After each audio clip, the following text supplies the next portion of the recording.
everyone, I'm Vanessa and today I'm here to do the mid-year book freakout tag.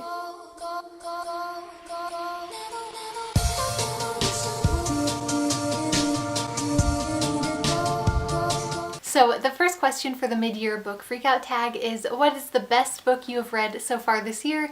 For me, it has to be Between We Are Not From Here, which was it was so good. It's about 3 teenagers from Guatemala who are trying to make it to the US border, and it is, oh my gosh, it really it hit me really hard, and it's a really, really good book. So definitely between that one and My Best Friend's Exorcism by Grady Hendrix, just because this was such a surprise to me, I guess. I wasn't really exactly sure what I was expecting going into it, but it was a lot more than what I thought it was gonna be. It was on the one hand so fun and so campy, but then on the other hand it was also so genuine, and I really liked both of these books so much this year. Question number 2 is, what is the best sequel you have read this year? And I was looking at my Goodreads and I haven't read any sequels this year, except for rereads. I reread A Court of Mist and Fury and also the second Animorphs book, so I mean, take your pick. Question number 3 is a new release book that you still need to read. I still really need to read The King of Crows. I love the Diviners series so much. It's one of my all-time favorite series ever. It means so much to me.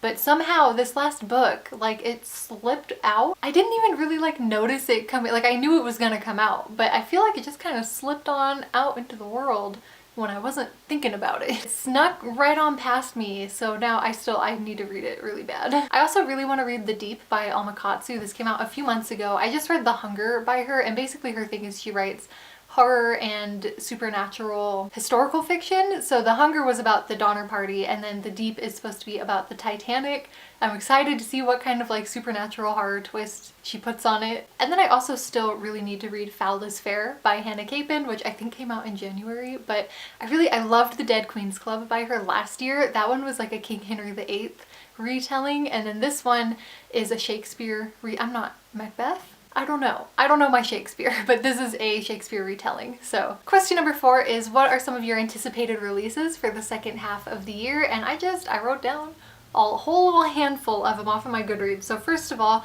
Cinderella is Dead. I have a hold on this through my library and I cannot wait for it to come in. I have some arcs from Penguin Teen that I'm really excited about. The first one I have is Wicked Magic, which I honestly can't even remember what the synopsis is right now, but I'm so excited about it. And then I also have an arc for They Wish They Were Us, which sounds so good. It's like a prep school murder mystery thing. I cannot wait. Question number 5 is, what is your biggest disappointment of the year? And I have a couple that were pretty disappointing this year. First one was Lock Every Door by Riley Sager. I have a whole review, a rant review about this book. I thought the cover is so cool. The premise is so cool. It's a thriller and it's set in this creepy old gothic apartment building with a horrifying history, and only rich elite people live there, and there's something fishy going on. It sounded so good. I love me some old creepy gothic houses as a setting, but it wasn't for me. Another book that I was slightly disappointed by, I still really liked it, but I had been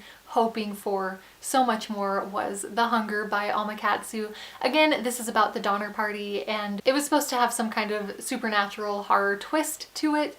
I did not think that the supernatural horror going on in this book was very exciting. It was just kind of that could have just been a normal book, you know what I mean? It was too subtle for me, in my opinion, but also plot lines and character arcs and stuff weren't really satisfyingly wrapped up. So I don't know. I really liked this book. I really enjoyed it, but I had this idea in my head of how amazing it was gonna be, and it just didn't live up quite to the hype that I had wanted from it. Question number 6 is a book that surprised you, and I actually read a romance novel this year, a full-on romance novel, not just the mainstream popular romance titles. This was full-on from the little tiny paperback section of the library. Lady Windermere's Lover. It was so good. I wasn't expecting it to be that good. Question number 7 is, who is your favorite new author, whether it's new this year or new to you? And I'm not really very much of an author person. I don't follow authors. And especially this year, I haven't really read any books from new authors that I was unfamiliar with, but I'm now super jazzed about. I guess Alma Katsu might have been one. She is an author that I discovered this year, and I'm really intrigued by her books and her whole shtick. But again, The Hunger was kind of disappointing for me, so I don't know. The only other one I can think of maybe is Christina Lauren, because after I read The Unhoneymooners, I did kind of make a mental note that I was like, if I see anything else from Christina Lauren, I'll probably pick it up, because I really liked The Unhoneymooners. So I don't know. I don't know how much this question really applies to me. Speaking of questions that don't really apply, question number 8 is your new book crush. I don't really have one. But question number 9 is your new favorite character, and I think my favorite character I've read about this year has to be January from 10,000 Doors of January. She is just so good. She's a girl who loves stories and is so open to the idea of magic and adventure, and she's so brave. I really liked her a lot. And then another character I really liked a lot was from My Eyes Are Up Here by Laura Zimmerman, and there's this side character named Jessa who doesn't play like a big part in the story or anything. She's just like this girl on the volleyball team that the main character interacts with occasionally, but every interaction with Jessa is just so supportive. Like, you can tell that Jessa is a girl's girl and she's here for the other girls. She's so supportive, and she's just always that girl that's like in everyone else's corner, and I loved her so much. I think we need so many more girls like Jessa in the world. And again, it was just like little things in the book, because she's a completely like tertiary character, but just little moments, like after a volleyball game everyone is waiting for their parents to pick them up, and the last 2 people to get picked up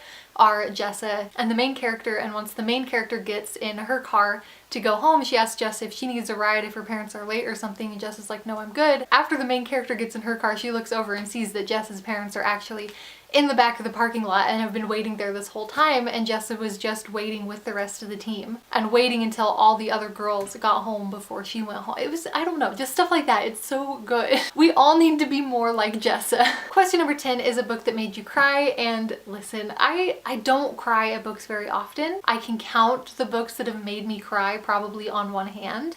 But coincidentally enough, this year I have one for this question, because again, we are not from here. This book really got to me, just like watching what these kids have to go through and knowing that this is the reality for so many people, and the world is just so cruel to people just based on the chance, the luck of where they happen to be born. And there's some quotes that I pulled them up on Goodreads because I knew I would paraphrase them completely wrong.